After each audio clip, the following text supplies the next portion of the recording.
Hey, everybody. Welcome to this week's podcast episode. I hope you're doing well. Thank you for being here. Thank you for taking time out of your day. I know everybody's busy to listen to the podcast. I appreciate your support. So with that said, I'm not going to keep you guys a long time, but I do want to have an important conversation with you guys. So I was doing some studying, and I have this book on my bookshelf called The Four Agreements. And I have read it a few times, and it was sitting there kind of staring at me. And I'm like, you know what? I think I'm being drawn to read it again. And so I did. I read it again. And there was one part in the book that really stood out for me, because the reason why it resonated with me is because every time I talk to my clients, this topic comes up, and it's a big hurdle for a lot of people. And so what I wanted to do today is read you a little bit of an excerpt from the book of what I'm talking about. And then I want to have a quick conversation of it and give you my perspective and my input on this. So, it is chapter 6. It's called Breaking Old Agreements. And it says this. It says, everyone talks about freedom all around the world. Different people, different races, different countries are fighting for freedom. But what is freedom? In America, we speak of living in a free country. But are we really free? Are we free to be who we really are? The answer is no, we are not free. True freedom has to do with the human spirit. It is the freedom to be who we really are. So who stops us from being free? We have a tendency to blame the government. We blame the weather. We blame our parents. We blame religion. We blame God. But who really stops us from being free? We stop ourselves. What does it mean to really be free? Sometimes we get married and we say that we lose our freedom. Then we get divorced and we are still not free. What stops us? Why can't we be ourselves? We have memories of long ago when we used to be free, and we love being free, but we have forgotten what freedom really means. If we see a child who is 2 or 3 years old, we find a free human. Why is this human free? Because this human does whatever he or she wants to do. The human is completely wild, just like a flower, a tree, or an animal that has not been domesticated. And if we observe humans who are 2 years old, we find that most of the time those humans have a big smile on their face and they're having fun. They're exploring the world. They're not afraid to play. They are afraid when they're hurt or when they're hungry, when some of their needs are not met, but they don't worry about the past. They don't care about the future. They only live in the present moment. Very young children are not afraid to express what they feel. They are so loving that if they perceive love, they melt into love. They're not afraid to love at all. That is the description of a normal human being. As children, we're not afraid of the future or ashamed of the past.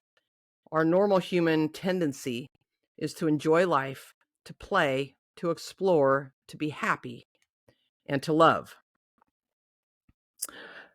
So what has happened with the adult human? Why are we so different than we were when we were kids? Why are we not wild?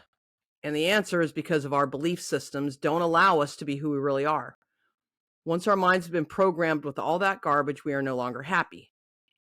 This chain of training from human to human, from generation to generation, is perfectly normal in human society. You don't need to blame your parents for teaching you to be like them. What else could they teach you except for what they know? They did the best they could. And if they abused you, it was due to their own domestication, their own fears, and their own beliefs. They had no control over the programming that they received, so they couldn't have behaved any differently. There is no need to blame your parents or anyone who has abused you in your life, including yourself. But it is time to stop the abuse. The real you is still a little child who never grew up. Sometimes that little child comes out when we're having fun or playing, when you feel happy, when you're painting or writing poetry or playing the piano or expressing yourself in some way. These are the happiest moments of your life, when the real you comes out and you don't care about the past and you don't worry about the future. You are childlike. So that's just an excerpt from the 4 Agreements. I don't know why I was drawn to that part of it, of the book, but you guys have forgotten how to enjoy life. You get so caught up in the hustle and bustle of everyday life, of responsibilities and all the things. And because society programs us from our parents and society and whatever, that if we have fun, you can have fun, but not too much fun. You can be happy, but don't be too happy. And so we play small. And we lose that childlike wonder. And we get caught up in blaming ourselves and others for past experiences, not being able to move on into a future that we want. We get stuck on those beliefs, and we get stuck on, I can't do this and I can't do that, and what are people going to think, and how am I going to be judged? And you forgot who you really are. You are this amazing spiritual being that has the potential as a human being to have, do, and be anything that it desires. And you're wasting precious time by spending your time in the past.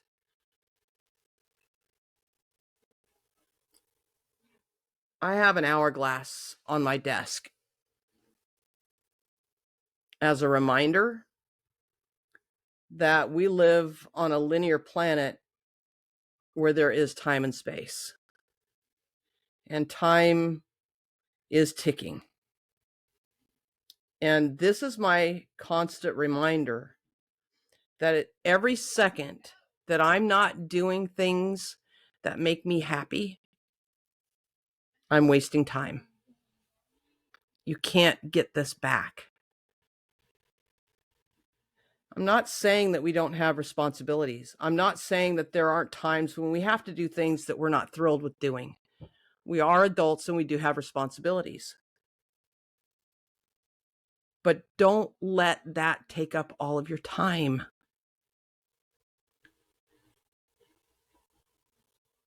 When I have free moments, I do me.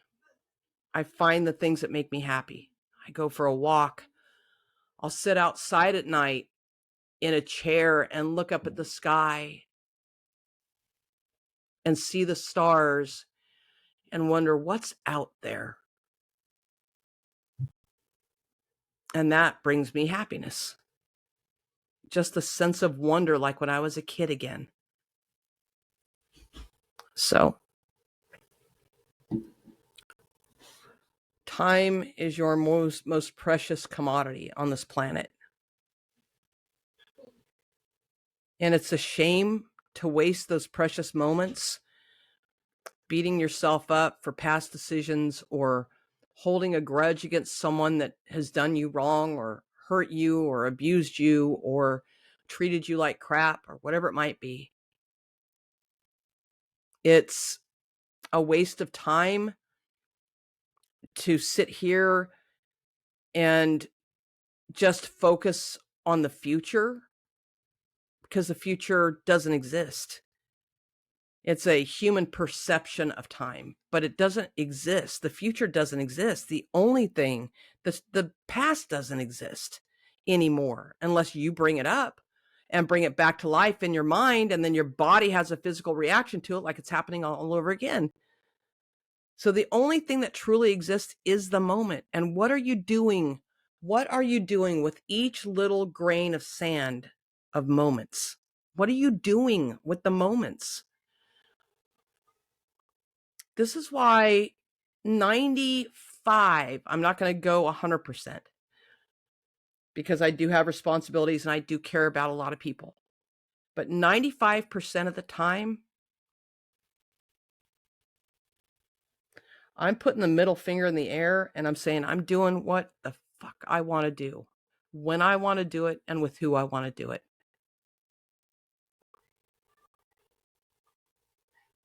And I love that so much, because now I'm taking advantage of these little moments, these little grains of sand that are sifting so quickly into this hourglass.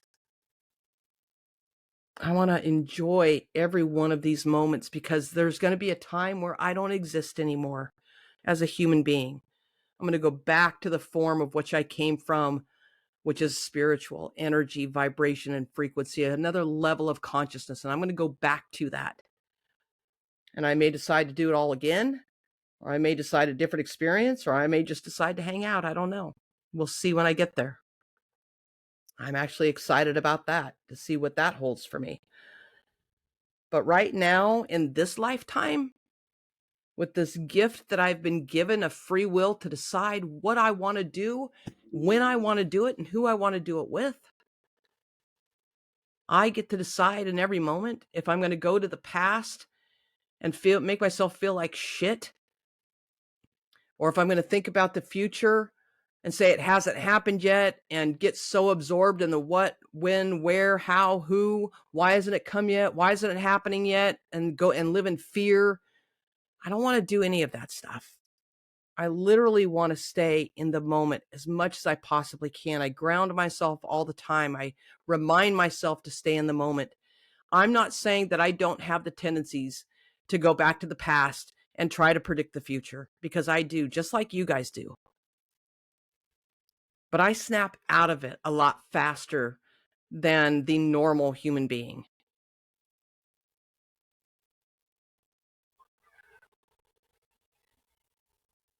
I don't let that shit take me down for days or weeks or months or years or a fucking lifetime. It might take me down for 12 hours, a half a day. It might take me down for 24 hours. And then I remember who the fuck I am. And I remember why I'm here. And I remember what I want. And I remember to stay in the moment. And then it all kind of goes away.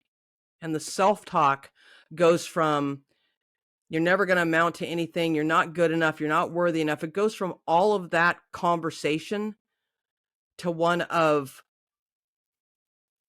I just love life. I can have, do, and be anything I want. I have the freedom to decide in this moment right now that I'm going to be happy. And I'm not going to worry about the opinions of others. And I'm not going to worry about who's judging me and not.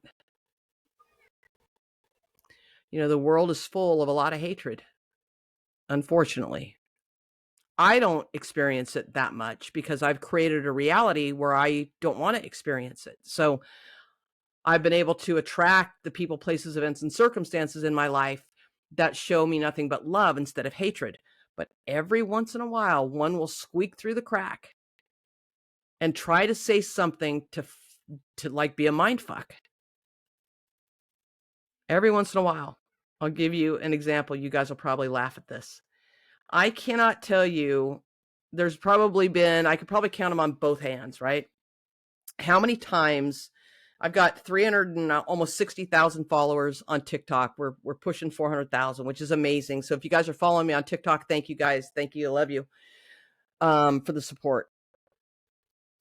But every once in a while, somebody will pop up and say, oh my God, I thought you were Gordon Ramsay. And when the very first time that happened, I kind of got, I was kind of offended. Like you thought I was Gordon Ramsay. What the fuck? Because I got spiky hair and it's natural color with the highlights and shit, but whatever. But I'm like, you really thought like for a minute I was Gordon Ramsay, and then I kind of get pissed off about it. And just yesterday, somebody said the same thing on one of my videos. they thought I was Gordon Ramsay. Now, my old response would have been, I'm going to block your ass. I don't want you on my page. I don't want to hear your shit. Like, I'd get mad. But this time, I literally responded back to the comment and said, thank you for the compliment. Gordon Ramsay is kind of a handsome guy. And he's a badass, and he's fucking successful as hell. And he's, a multimillionaire, and he's built all these businesses, and he's an amazing chef, and, he's famous and all the things. Like, so you're telling me that you thought thank you. Thank you for the compliment. Do you see how we can put a different meaning on things and give it a different perspective? And we can either allow things to take us down or build us up. And at every moment, you get to decide how you're going to take something, how you're going to perceive it, and what meaning you're going to put on it. That takes staying grounded. It takes knowing who the fuck you are. It takes a level of confidence. It takes a level of charisma. It takes a level of authenticity.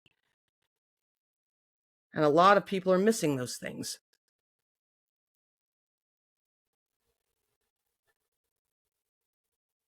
So I want you to spend some time during the day and be intentional to just enjoy some of those moments. Stop scrolling so much on social media,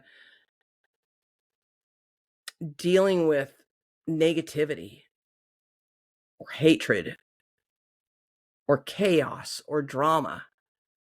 Some of you guys are so addicted to social media that you'll take your phone in the bathroom, sit on the toilet, and your legs will go numb because you've been sitting there so long scrolling through social media. Like, I'm speaking the truth, and y'all know it. Those are wasted moments. And then some of you are saying you don't have time to read. You don't have time to take a master class. You don't have time to educate yourself. You don't have time to find a new skill. You don't have time to practice what you love. You don't have time. My life's so busy. You don't understand. And I do. Because the perception of time is in your own head. I've got so much free time that if I put down the phone and I just chose in the moment to go walk outside and stay in the moment and feel the cool breeze on my face and look at the trees and look at the wildlife and look up at the sky and study the clouds and just stay in the moment and feel the peace and the love and the happiness, it would change my entire outlook on life. But what you seek, you will find. It's one of my most favorite sayings. What you seek, you shall find. What do you seek in every moment? What excuses are you making? How often are you going back to the past, thinking about shit that's no longer happening, that is no longer serving you in the present moment? Stop worrying about the future. You create the future from each individual moment. So worry about the moments, not the future. So that is today's podcast. I hope that it gives you the space for contemplation. I hope that you think about what I've said, and I hope that you are more intentional with your time, because again, it's ticking. What are you doing with each grain of sand, which represents the moments of your life? What are you doing with them? Make it special, make it memorable. Do the things that make you happy. And stop worrying about the opinions of other people. Stop blaming others. Just go live your fucking life for once. Have some fun. You can thank me later. All right. I love you guys. I hope you have an amazing rest of your week. Make sure that you're following me on social media. Reach out to me if you have any questions. And thank you for spending the last 20 minutes or so with me. All right. Have a great week. I love you guys. Talk to you soon.